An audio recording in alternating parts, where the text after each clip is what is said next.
Hello and welcome to the May 21st edition of Ukraine Without Hype. I'm Anthony Bardaway. This is going to be a very international heavy episode. We have seen very big news coming out of Hungary and Romania in particular. And to build on our previous episode about the futility of negotiations, we're going to talk a little bit more about the futility of negotiations because there were more negotiations and they were as futile as all the others, but it's good to keep that storyline followed. But before we get into our combat update, we're going to give the plugs. So if you would like to support this podcast, please go to patreon.com/Ukraine Without Hype, where you can join our list of supporters, join in our Discord, etc. And I would also like to plug New Voice of Ukraine.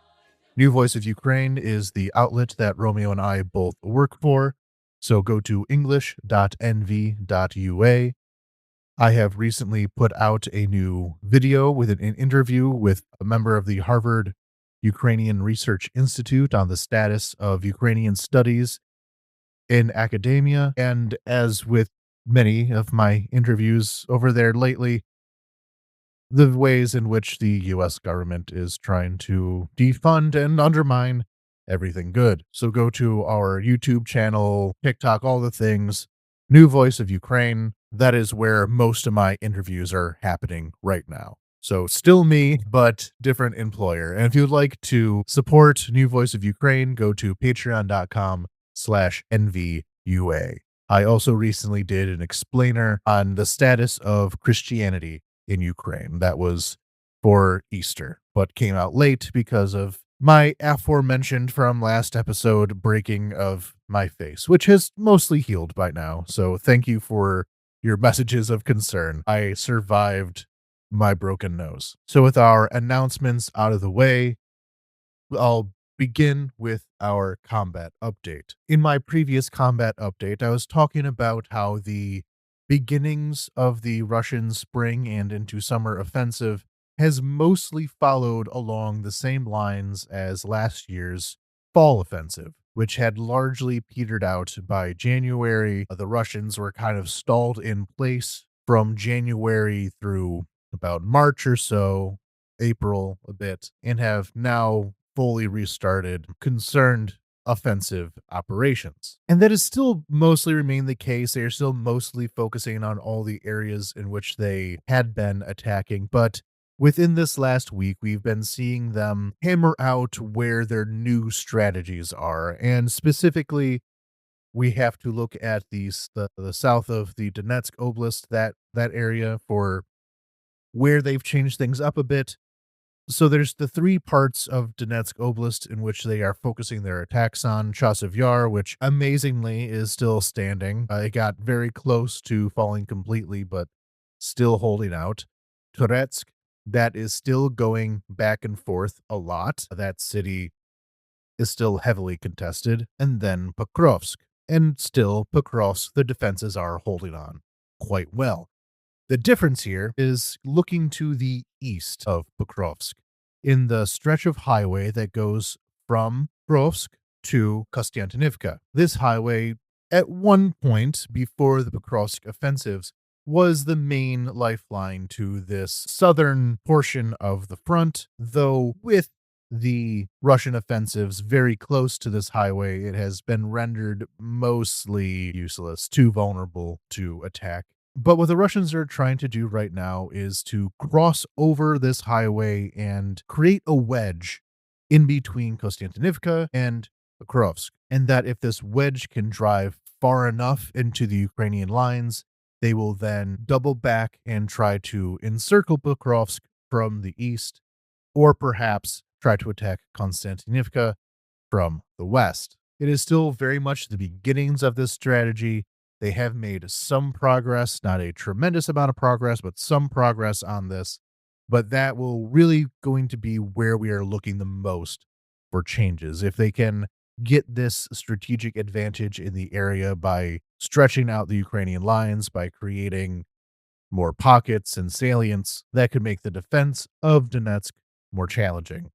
And going in the other direction, they are making a very hard drive towards the border with Dnipropetrovsk, Oblast. We have not talked about that in a while because they had been trying to do that months ago and got really close, but not quite made it, and were kind of driven back by some of the Ukrainian counteroffensives. But they are very much headed towards that border. Am not seeing much proof of that being particularly strategically relevant. That's still a lot of empty space. It's not as though the borders between the oblast are like a fortified line or something that they're about to break through. It's still just land going from one area to another, just under different administrative offices, but they are treating it as going to be a propaganda win if they can make it to Dnipropetrovsk Oblast, because that would mean that Russian troops have entered a new region of Ukraine that they had not previously entered. They don't have to get too far into it in order to make that propaganda win. But if they can get a foothold, they can then say they've begun the process of liberating the Dnipropetrovsk and the city of Dnipro. They're coming to save their Russian compatriots in Dnipro. Ridiculous idea. Dnipro is, in my mind, the kind of heart of the Ukrainian resistance to Russia, but since when did Russian propaganda have to have any kind of relationship to reality? So they're going to go for that propaganda win. So those are the two areas to look at the most in Donetsk region. And then also still with Sumy region, Russia continues to have a buildup in that area. They are threatening to drive more into Sumy region. They have done attacks, but that has not come to fruition quite yet. So still watching Sumy border as well. And looking for the naval warfare, this isn't quite going to be combat per se, but looking at the Baltic Sea, the Russians have been getting much more aggressive with their neighbors on the Baltic Sea. That's the one in the north where Scandinavia is. There have been quite a few incidents there that have threatened to get much hotter. To refresh our listeners, there's this issue of the Shadow Fleet, with Russian sanctions being not as restrictive as I would like, but still quite restrictive. Russian shipping is very much relying on this so-called Shadow Fleet that is not registered and in many cases quite dangerous. There was a few massive oil spills that we talked about as being environmentally devastating. But the Europeans have been getting more proactive in their battle against this shadow fleet to arrest more of these boats. So the Russians have gotten more aggressive trying to defend their, I guess, pirate fleet. So when Estonia went to interdict one of these illegal ships, the Shadow Fleet boat was then shadowed by a Russian fighter jet. This jet entered into Estonian airspace and was making threatening maneuvers towards the Estonians who were going to interdict this ship. No shooting happened, of course, but this is a fighter jet entering into Estonian territory for obviously hostile purposes. This happened about a week ago, and in the time since, there have been other incidences of these fighter jets being deployed, and even more provocatively, a Greek-owned oil tanker, the Green Admire is what it's called, was detained over the weekend by Russia because it was leaving Estonia on a path that went through Russian waters, but on a path that had been pre-agreed to by all countries involved. Gulf of Finland is quite narrow. To get through it, you're going to be passing through multiple different countries' nautical territory. So obviously, these things are quite routine. But instead, Russia took over this oil tanker and detained its captain and crew. The Baltic Sea countries are obviously no stranger to Russian aggression. Russians are constantly testing their airspace, but the events of this last week have been a serious escalation. So that concludes our combat update. And in summary, watching possible attack on Sumy, watching this stretch of highway in between Pokrovsk and Konstantinivka, possible attack on Dnipropetrovsk Oblast, and the Baltic Sea. And so moving on to diplomacy. And the title of our last episode, without checking it, was something along the lines of there is no ceasefire. There is no actual diplomacy happening. There is just a bunch of diplomatic theater all designed for an audience of one man, Donald Trump. The pure ridiculousness of everything is so completely out of whack of what would be normal diplomatic practice of Ukrainian delegations having to absorb insult after insult after insult while reacting with nothing but smiling faces, all to placate Trump. And it is so very frustrating that all this effort, all of this kind of attacks on dignity have to be absorbed, and as I'll get into, not even really noticed. Ukraine is walking a very narrow road to nowhere, but if they stray from that road, apparently it will be worse. I don't know. Keep this going until Trump gets bored.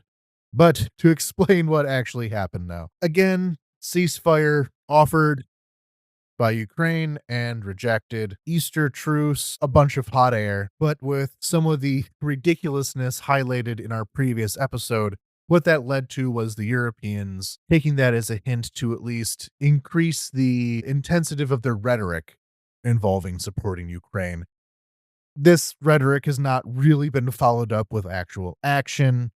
That's another thing we can criticize, especially the new German government for.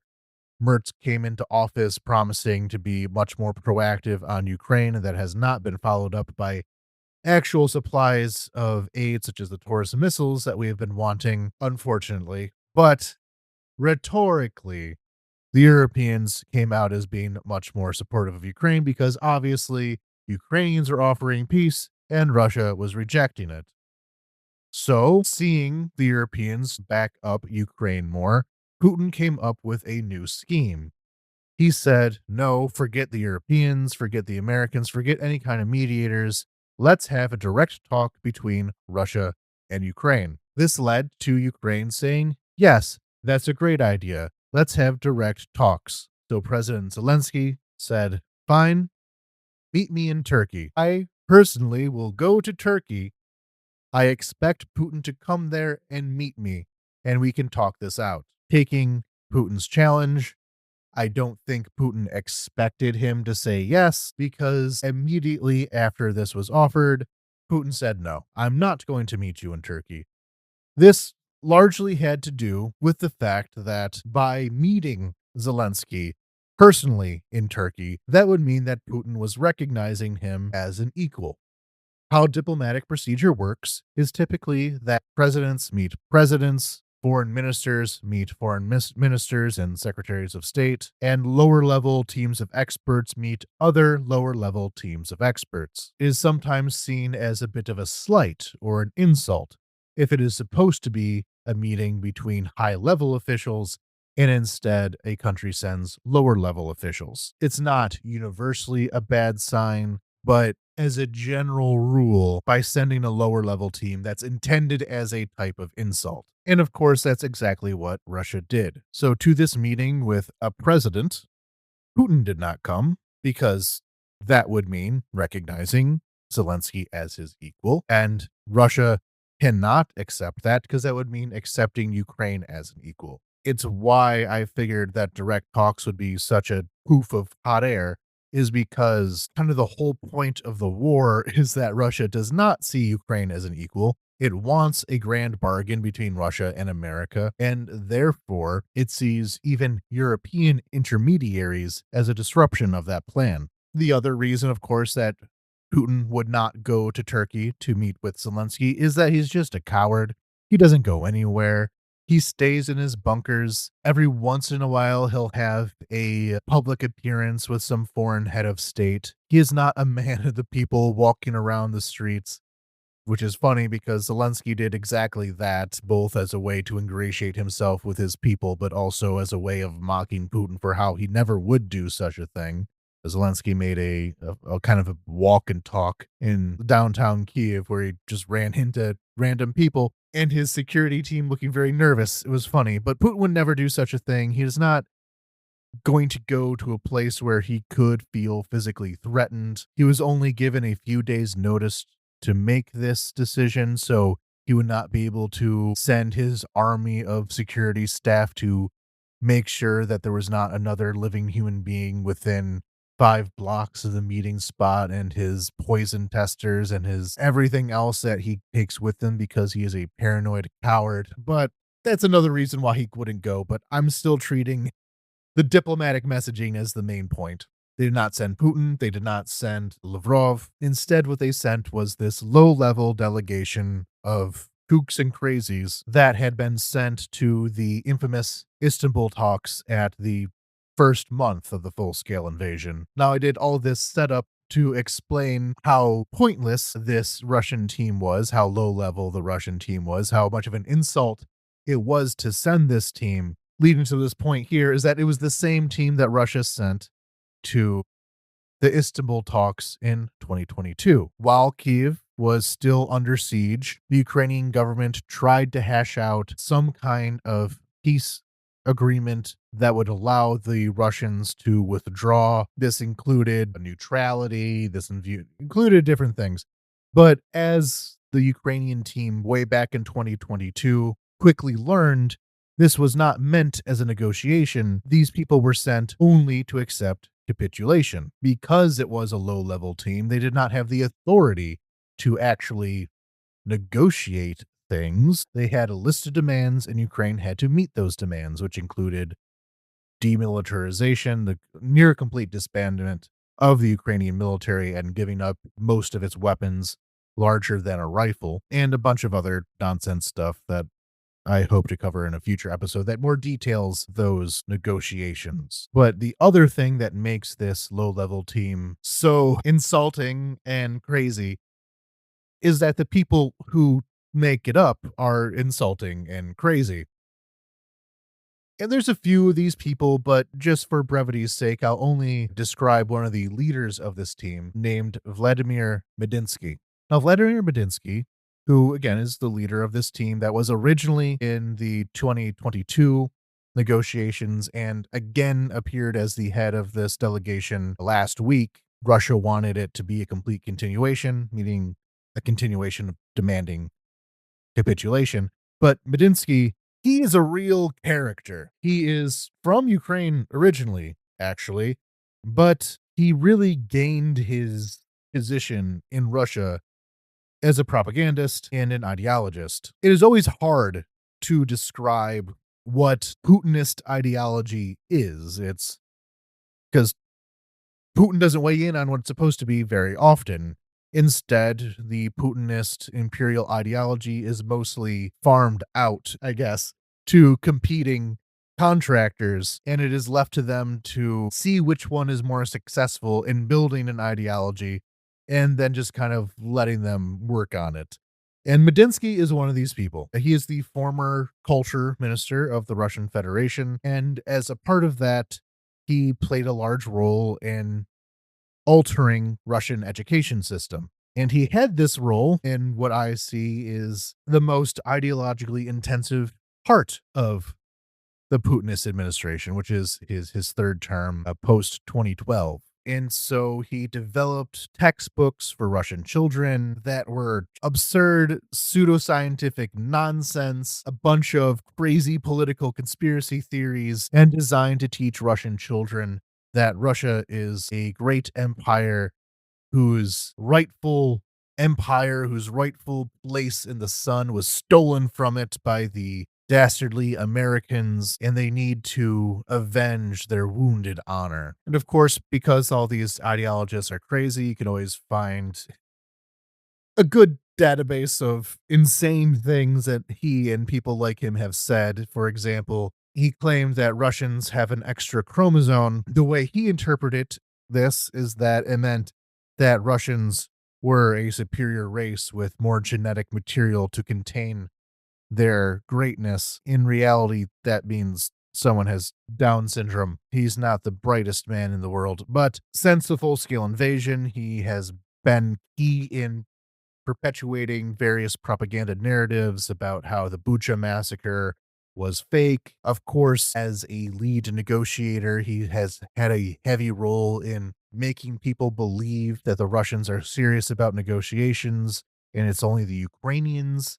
who are stalling out, how the 2022 deal was so perfect but Boris Johnson forced the Ukrainians to fight on against their better judgment. His job is to be a crazy, ranting, drunk fascist uncle, but inoculating the rest of Russia with that crazy drunk uncle energy. And the rest of the team is basically different versions of this guy. And as a crazy idiot, during this most recent round of negotiations last week, he continued to act that way. Throughout the course of negotiations, he straight up threatened the lives of the families of the Ukrainian negotiating team. Instead of actually negotiating anything, they just threatened to conquer more and more of Ukraine until the Ukrainians eventually give in. They piled a whole bunch of other, quote, unrealistic demands that, quote, go far beyond anything ever discussed. The full details of this meeting are not public, but the Ukrainian team that came out of it were really left scratching their heads on how much more ridiculous the Russian team was this time around than even back in 2022, and were overall just obnoxious and terrible people. Obviously not there to actually negotiate anything, just list off a bunch of insults because they knew that Zelensky was there and they were only there to insult. This was backed up by Russian media talking about this. Of course, by Putin refusing to go to Turkey himself for these kind of things. This was an insult to Putin's honor, such that it is. It was an insult to Putin's bravery, masculinity, even, that he would refuse to meet with this challenger. And so to rehabilitate some of Putin's image, to make him not look like such a sniveling little coward, Russian propaganda had to go into high gear saying that this was not worthy of Putin's time and how actually it's fine for him to not go because Zelensky is X, Y, and Z. It was all very much schoolyard bully. I know what you are, but what am I? Kind of level nonsense. So after this completely ridiculous dog and pony show was over, of course nothing came out of it. Commentators were hoping that finally Trump would see that the Russians are the ones being difficult. So how does Trump respond? First, by saying that he understands why Putin would not be there because Trump, would not be there. And of course, those are the only two relevant people in all of this. Those are the two parties that have to negotiate with each other, just Russia and America. And that is what Russia wanted this whole time. It wants it only to be part of a grand bargain between Russia and America. And of course, they have their guy in office. So it's barely even a bargain on that level, just a dictation of what they want. And Trump, being Trump, completely followed through with that idea. Just him and Putin. Everyone else is secondary, minor, even the people, directly involved in the war.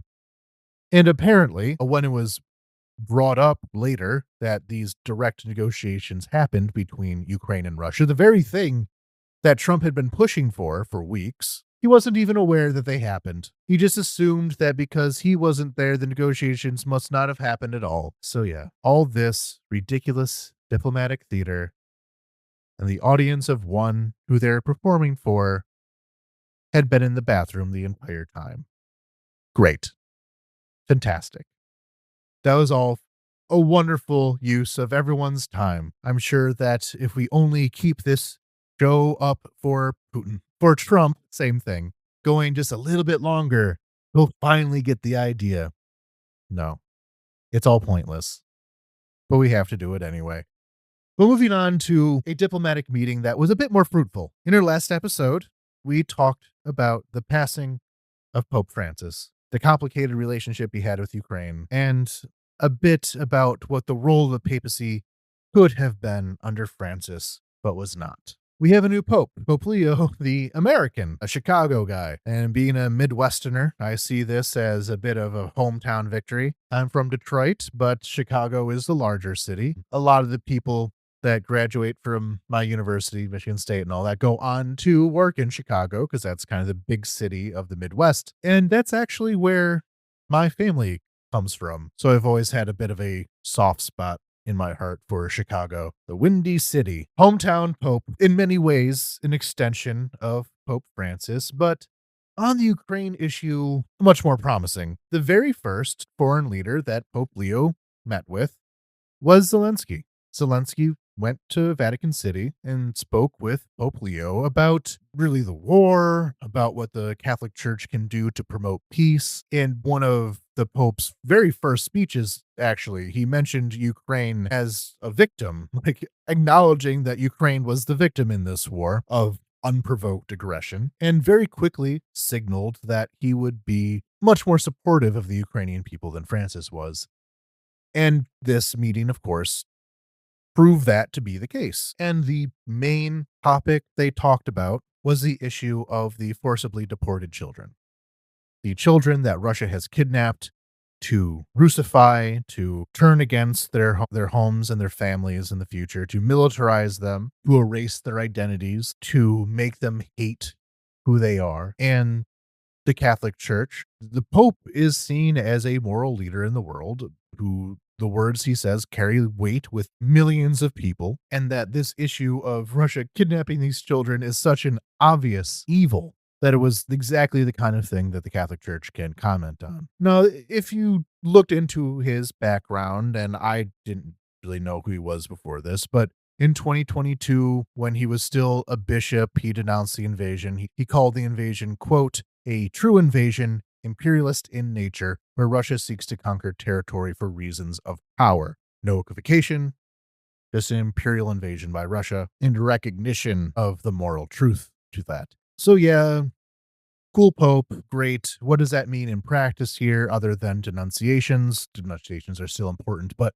other than the denunciations, and it seems as though the Pope is trying to be a mediator for negotiations in the future. And I do think that there's a lot of potential there because the Pope is seen as a moral authority, is seen as a more neutral figure, that the Catholic Church has had a positive relationship under Pope Francis, means that Russia would have to make more of a case to say that the Catholic Church is now an enemy. And that's kind of what you want out of a mediator. He has already hosted discussions between Ukraine and the United States. J.D. Vance, quite famously a Catholic convert, though not the good kind, as we talked about in our episode directly about J.D. Vance, but J.D. Vance would not be able to pull the same kind of nonsense that he did in the Oval Office in front of the Pope. So his worst character traits were suppressed a bit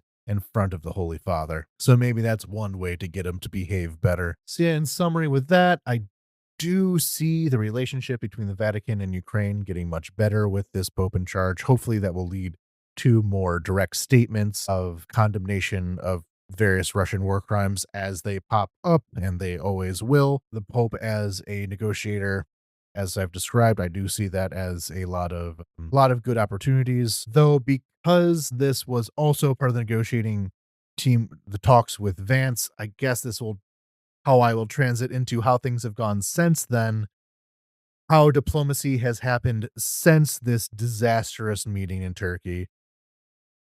And not good, because Vance was much friendlier in his meeting with the Pope. Some commenters were hoping that that would mean that we would see a decrease in the hostility of American rhetoric, and that's just not what happened.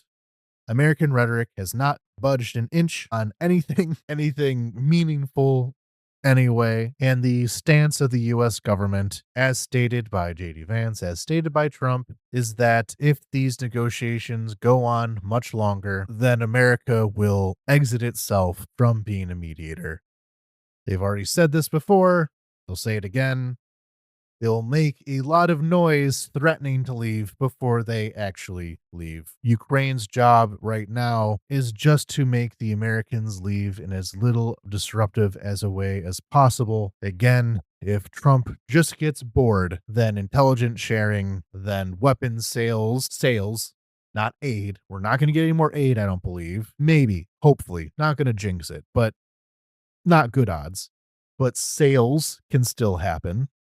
Europeans can still buy Ukraine's stuff from America. We can just keep them just slightly engaged enough to not rage quit. That's the best possible scenario we can get. Which gets us into our next segment here, talking about the US, which is the resignation of the US ambassador. So, all my exasperated ranting throughout this episode, I'm not the only one feeling it. The former U.S. ambassador to Ukraine, Bridget Brink, resigned from her office, saying, quote, I cannot stand by while a country is invaded, a democracy bombarded, and children killed with impunity. Peace at any price is not peace at all.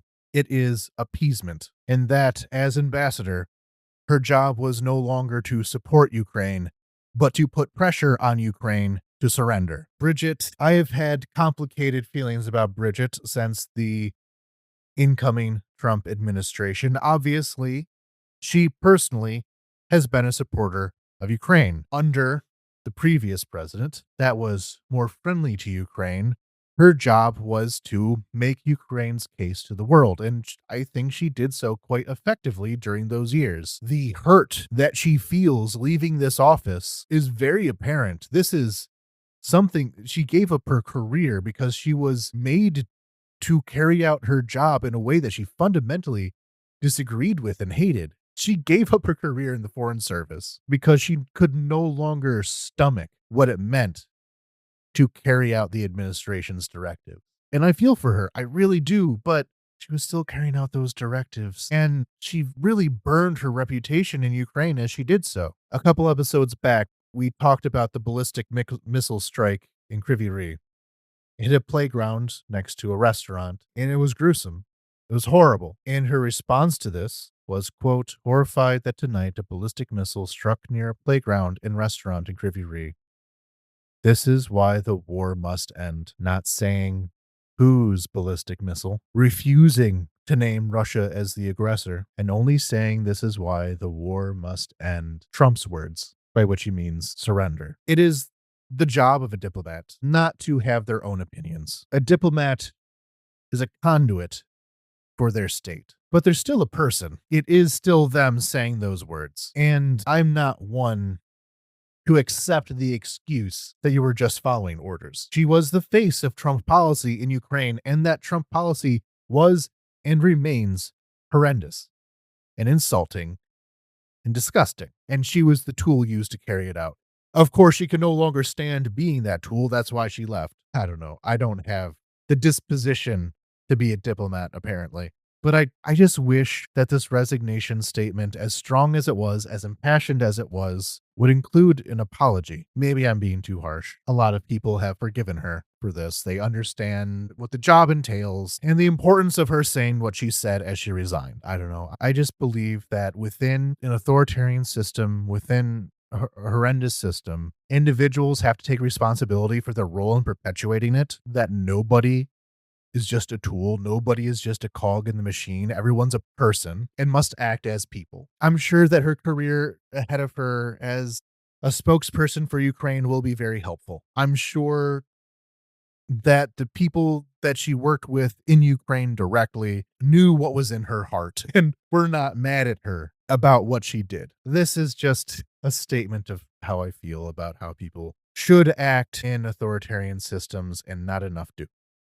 It's good that she took responsibility in the end. She took responsibility in the end, but not the full measure of responsibility. That's more of a philosophical discussion, though. One that I'm not averse to talking about in the future, but one that I'll leave on the table for now. And now getting into Ukraine's neighbors, Hungary. Plotting out this episode, I kind of wanted to make it a purely Hungary episode because there's just so much to talk about, but so many other things happened that it had to be a news episode, Hungary episode coming in the future.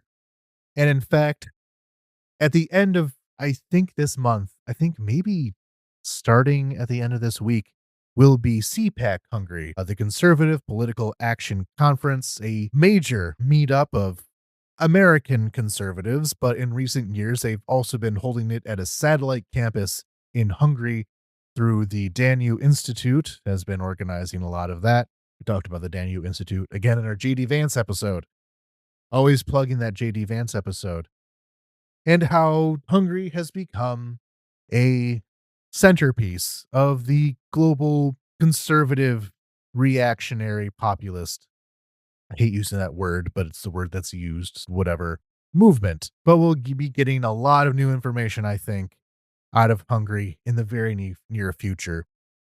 So I'll keep working on that composition. But just to discuss what directly Hungary has been doing without getting into the meta discussion that I can't wait to jump into in the future, but the direct discussion. Lately, the Hungarian opposition under Peter Magyar has been working with Ukraine, discussed this in the past in our various conversations about Hungary, but the Hungarian opposition has been friendly with Ukraine, has been promising that under their leadership, they would be much more pro EU, much more pro Ukraine. The Hungarian opposition has also been campaigning inside of Ukraine among Hungarian citizens here. There's quite a few of them who live on the border. And I think this is why the Hungarian government has been getting much more aggressive. It's no longer just external theater, but internal theater to make their opposition look like traitors. And that gets into our first part of the story about the role played by the Hungarian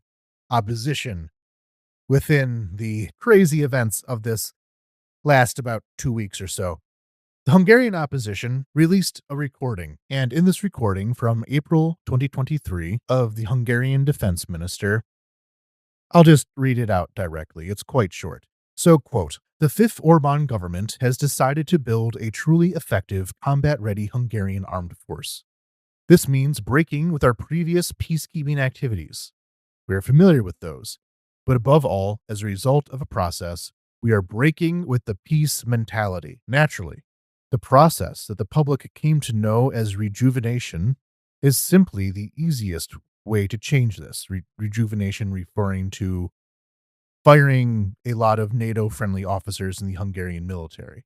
To break with the peace mentality and move toward a zero phase of the path leading to war. I have tasked Lieutenant General Dr. Gábor Borondi as new Chief of Staff of the Hungarian Armed Forces with the execution and implementation of this. This puts to lie how Hungary was the pro-peace country and how the reason why they were demanding that Ukraine capitulate was just so that there could be peace. They're opposed to war in all of its forms, and the EU and Ukraine were dragging Hungary and the rest of the continent into war. Well, obviously, that's not actually the concern. They have to get ready for war. They're getting ready for war and getting ready through a war in a way that involves a bunch of NATO-friendly officers being fired. So that's the transcript that the Hungarian opposition released. And who would they be getting ready for war against was answered by a release by Ukrainian intelligence shortly thereafter. That in the early stages of the Russian invasion, there was a network of Hungarian intelligence officers working in the Zakarapatia region of Ukraine. The Zakarapatia region is home to a Hungarian minority. We've talked about this a bunch in the past, but this area was formerly a part of the Kingdom of Hungary. And with that, there was a Hungarian minority left behind as Hungary was dissolved after World War I, the Treaty of Trianon. And a result of that, there's Hungarian ethnic groups in most of the countries that border Hungary, because Hungary used to be a bigger country, shrunk down to only the parts where they're in the majority. So Hungarians in Romania, we'll get to that in just a second. Hungarians in Slovakia, and of course, Hungarians in Ukraine and Serbia and other places. But so this area of Zakarapatia, Hungary has always been very interested in. The reason why Hungary has denied Ukraine to move forward in the NATO and EU ascension process is they're claiming that the rights of Hungarians are being abused in Zakarapatia, which is not really the case. The issue of language and identity politics, we've always gone back and forth. We'll put that aside for now. Our loyal listeners will know what I'm talking about. But this mission by Hungarian intelligence into Ukraine was to see how amenable the people of Zakarapatia region would be to joining with Hungary. So just as Russia had been investigating if the people of Ukraine would accept being absorbed into Russia, they guessed wrong on that one. Hungary was doing the same about this Zakarapatia region, seeing if they would accept a Hungarian intervention. We don't know if they acted on it. We don't know if they were doing anything more than just being on a fact finding mission. But this gives journalists Ukraine over an opportunity to finally say the thing that we all knew but couldn't say because it wasn't confirmed. An open secret. It is not good form for journalists to talk about open secrets because it's the world of rumor. It's the world of unconfirmed whispers. But hey, this podcast is a little bit loose, so why not? I'll say what some of those whispers were. During the initial stages of the full scale invasion of Ukraine, there was a bit of worrying military presence by Hungary moving closer to the Ukrainian border. Now, the generous interpretation of this is that they were getting ready just in case the Russian invasion went further, if Ukraine fell overnight and Russian tanks kept on moving across the Carpathians. That was a generous way to interpret it. The way that a lot of Ukrainians in Zakarapatia region interpreted it was that they were thinking that the Hungarians were going to invade. And it seems that they had good reason to believe that. We know that Russia was in public, out in the open, offering Poland to take the Galicia region of Western Ukraine and Hungary to take the Zakarapatia region. Whenever Russians draw up their maps of what post-war Ukraine will look like, they very often grant Lviv to Poland and Uzhhorod to Hungary. We know that Poland rejected it. Hungary's response apparently was a bit more ambivalent. So yeah, that's nice to say out loud. So what has been happening since this announcement by the Ukrainian intelligence services that they knew what the Hungarians were doing, specifically Viktor Orban was doing? Again, always have to caveat this by saying that Orban's rule in Hungary is not so firm. The opposition is looking quite strong going into the next elections next year. Hungary can be saved. But after they were caught with their hands in the cookie jar, so to speak, Hungarians then moved to make a big show of arresting what they claimed to be Ukrainian intelligence operating in Hungary. They arrested one former diplomat who had since retired to live in Hungary. They just arrested a few more people as I'm recording this, but not seeing the details. I don't think, not going to dig too much because I don't believe, maybe they were working for Ukrainian intelligence, probably not. But they had to make a big show that Ukraine was the enemy. And they have really been ramping up the Ukraine is the enemy rhetoric. So Viktor Orban, at a recent rally, said that they had defeated the previous enemies of the Hungarian nation, which were gender ideology and immigrants, and that the new biggest threat to Hungary was Ukraine entering the EU, because Ukraine entering the EU would mean that some of the funding meant to Hungary would instead go to Ukraine. They're quite direct about this. It's kind of odd how direct Orban was about the fact that the thing he was most mad about was that it would be fewer Brussels bucks for him personally, because some of it would have to go to Ukraine. People are not that openly avaricious, but hey, why not? Who cares about standards anymore? Just say your gross thoughts out loud. You can do it now. So yeah, in general, the rhetoric by Orban has gotten more and more intensely anti-Ukraine. He has declared Ukraine to be his enemy. He has declared Zelensky specifically to be his enemy. There are apparently all these propaganda posters crawling up around Hungary showing EU leadership and Zelensky as this evil outside force coming to destroy Hungary. It's getting bad. In our running coverage of Hungary, we've often highlighted how a lot of what Hungary was doing was a lot of hot air and would basically be mollified by another shipment of EU aid dollars. In a lot of these meetings, their concerns would often be set aside as soon as Orban was taken to another room and reminded of how much money he was getting from the EU, and that if he just shut up for a second, maybe that money would come in faster. I don't know how much room they have left to do that as. Ukraine is now the existential threat. Hungary is building up a new vision for Europe with his partners in Slovakia and tried for Romania as our next segment here. Hold on Romania. The intensity, the hostility is hard to back away from now. It's really getting a fever pitch. And it has, of course, been prompted by Trump. As we talked about with the J.D. Vance speech in front of Europe earlier in this year, it's very obvious that America wants to transform Europe in its own image, make Europe great again. And Hungary is ground zero for that effort. But again, that's for a future episode. Waiting for CPAC, because that's what they're going to be talking about at CPAC in a few days. But on that point, I guess we'll get into Romania now. The Romanian presidential elections have been very fraught. In the initial attempt to have a presidential election, the first round of the vote, as in many countries, there will be a first round with a bunch of candidates, and then they'll be narrowed down to the top two. And the second round of elections will only be between the two biggest vote getters. But the person who got the most votes was a guy named Georgescu, who was very obviously a Russian plant. That he came into office supported by these outright fascist organizations on a wave of weird social media propaganda and TikTok mainly.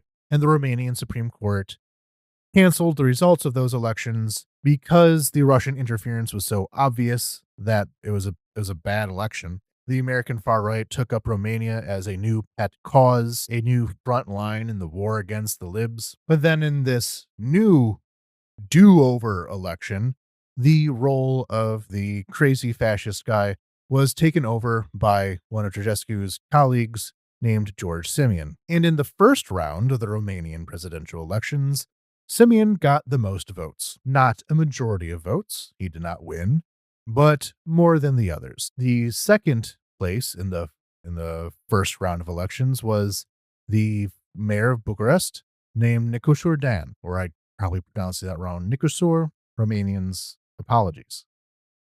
And so we had what has really become the pattern for every election, which is the kind of centrist good governance guy versus the weird Nazi guy, which is every election now. The centrist functionary versus Hitler. And in this case, thankfully, spoilers, Hitler lost this time. George Simeon lost in the second round of elections. The new president of Romania will be President Dan, who is very pro-Ukraine, supports Ukraine's war effort, while the Hitler in this scenario, George Simeon, called for the end of aid to Ukraine, called for Ukraine to have to pay back any aid, basically just copying what Donald Trump has been saying. Simeon has been very good at just mimicking Trump's words in every scenario because he knows that his most important support was not even Romanians. It was, again, audience of one, Donald Trump. And it was playing into the rhetoric for that. But in this second round of elections, the reason why the pro-Europe candidate won and the pro-Russia candidate lost was because there was a massive turnout. They saw that there is a real danger of this far-right victory that would ruin the country, and a lot more people voted because they were afraid. They're afraid of this guy, especially in diaspora. In the first round of elections, diaspora largely voted for Simeon, and this time around, a lot of it flipped, especially in Moldova, because a lot of people in Moldova, they're ethnically Romanian, their language is Romanian. A lot of them have Romanian citizenship and therefore could vote in the Romanian elections. Moldova is a country much more directly besieged by Russia, and they did not want that to happen to Romania as well. The big balancing act in Moldova against Russian influence is the support of Romania. And so obviously they were terrified of Russia taking over Romania in a political sense. That would have been disastrous for them. So obviously, Romanian citizens in Moldova voted for the pro-Europe candidate.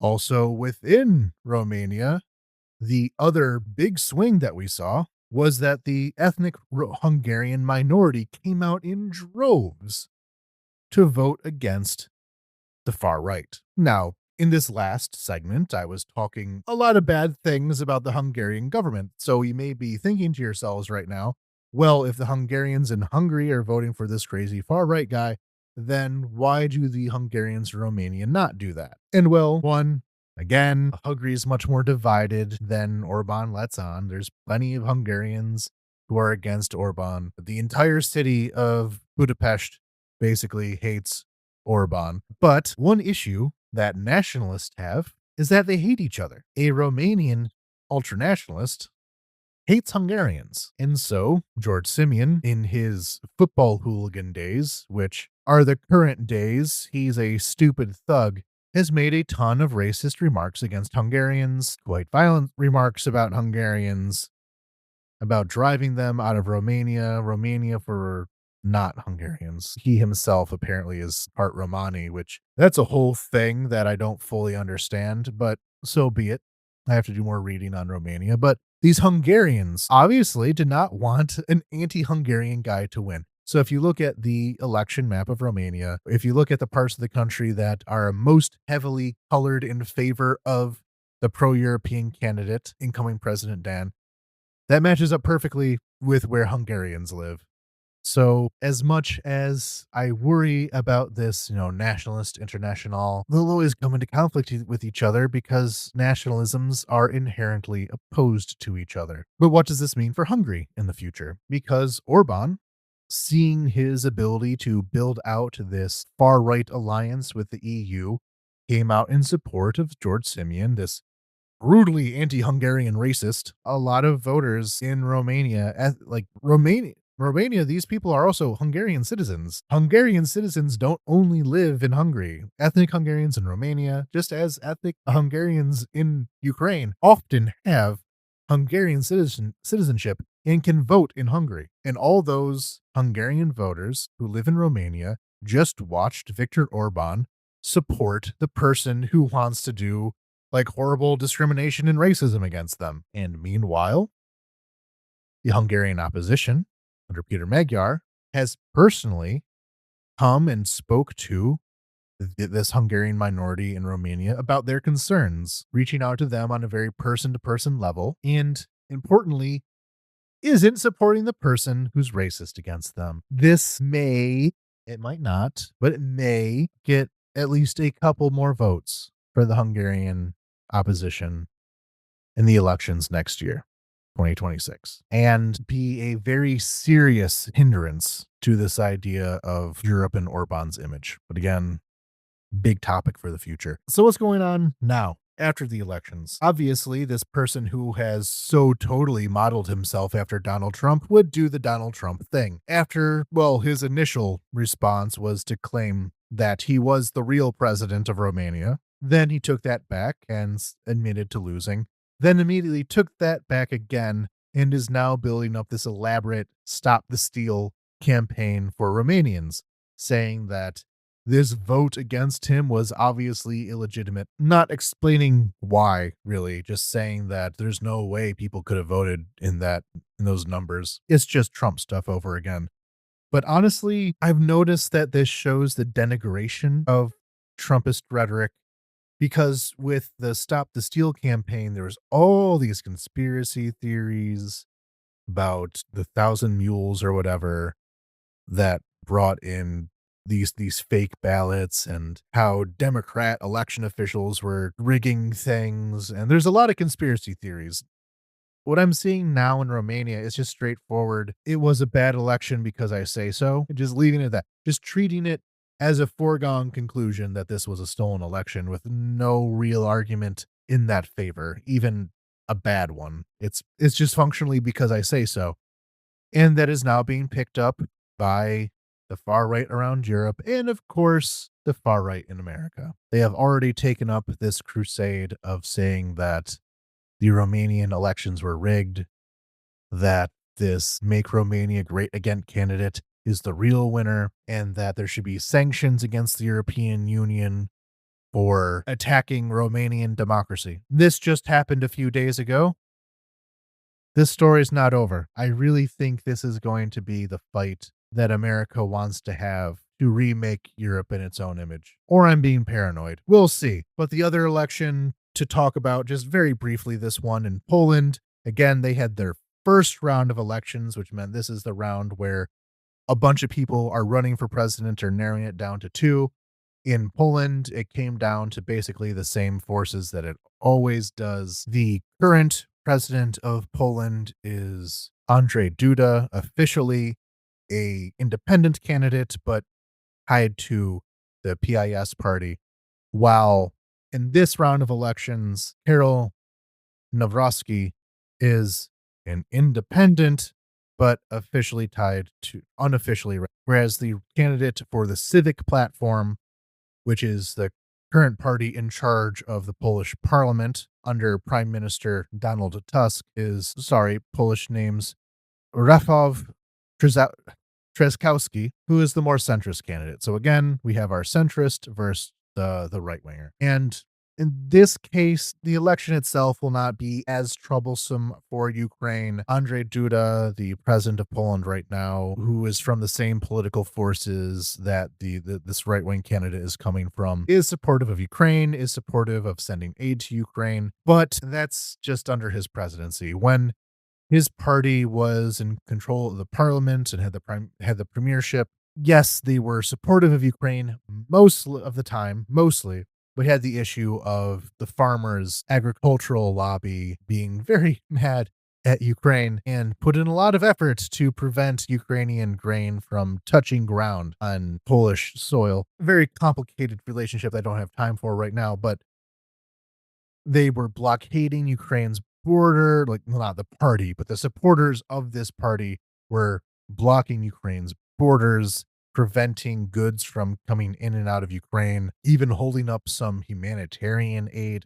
An ugly process that has already begun to resurface a bit. So both parties here are, in the broad sense, pro-Ukraine, but this right-wing option has anti-Ukraine elements within it who have caused trouble and would cause trouble again. So what are the results of this first round of the elections? And Refov, of the centrist, much more pro-Ukraine guy, he came out ahead, number one, but the other candidates within this election, if you add them up, there were a lot of votes for the far right. Far right candidates came in third, and if those votes are added onto the center right, it's a much closer. It becomes a very close election.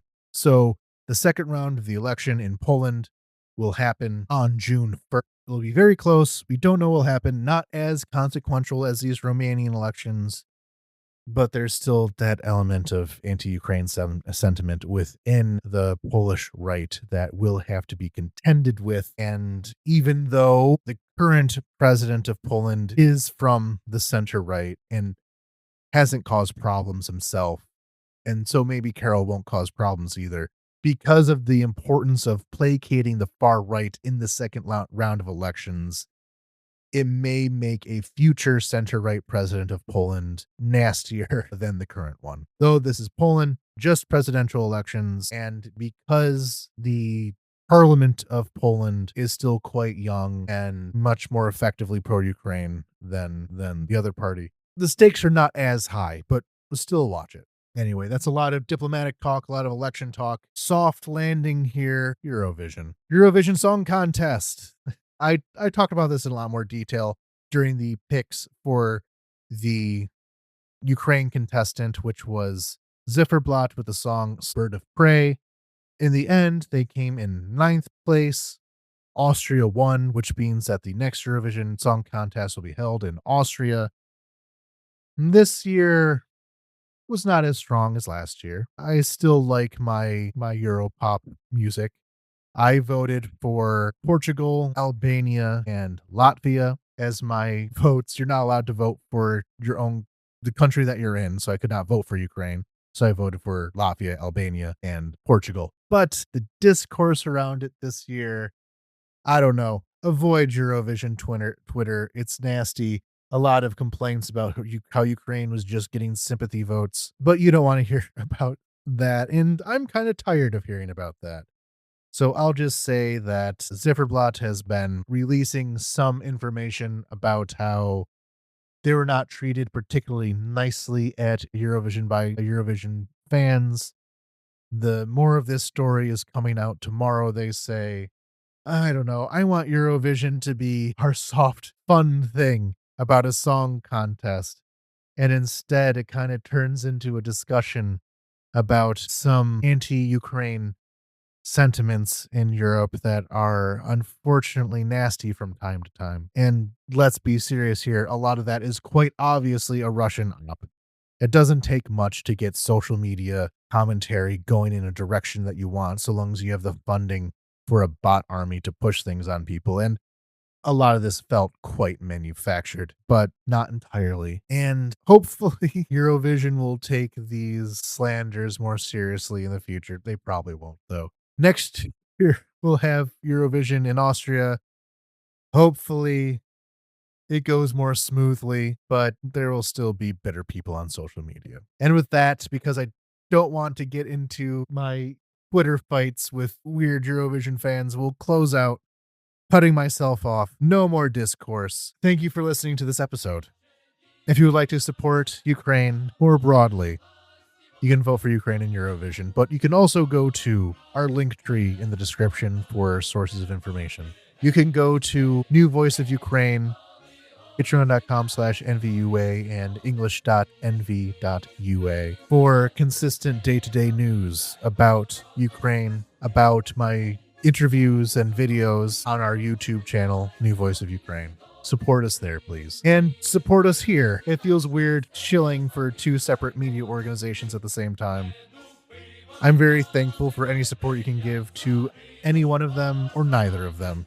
Thank you for listening, even without contributions. But if you'd like to support Ukraine Without Hype, go to patreon.com/Ukraine Without Hype and join our list of supporters there. So thank you very much to our supporters, Deborah Grazer, Randy McNerlin. The voices in my head are from Big Pharma, Armenius317, David Shepard, Giorgio, Ivana Krakatskaya, Michael Drucker, Mike, PLM, Anonymous, Barbara, Dennis Napalm, Devi, Dimitri Lithin, Elizabeth Hughes, James Burke, Yanara, Jane Louise, Kevin Alberton, Kyle Smith, Marguerite, Megan, Michael Wickman, Nick, Silas Frank, T. Bart, Vivek, Abel Lenz, Hayden McDonald, Alex Grochmal, Anastasia, Andrew Glenn, and Dystopian Fiction, Please Remain Fiction, Captain Technical, Chris Bennington, Christopher Yee, Dan, David Wall, Demetrio, Dana Jones, Dish Taco, Emily Bavona, Etienne Soleil, Evelyn, Francois, Grace Krause, Had to Laugh, Jacob Holm, James Wise, Jared Bradley, Joseph, Jerd, Julia Lindsay, Justin Devendorf, Justin R., Pick Acetron, Kiwi Valley, Kyle Johnson, Laura De Leon, Laura Halila, Lemonenkin, Levy Grove, Marianne Abs, Matt Miller, Melissa Caselco, Anonymous, Noah Brown, Noam Hart, RDK, Sanjay, Scott Burry, Scott Tokaryuk, Stuart Akers, Subtle Knife, Ursula Zolenkoff, Veronica, William Brown, Yellow Duck, Zay Perry, and Marcus Nashes. Thank you all very much for your support. You're what make this all possible. And until next time, Slava Ukraini.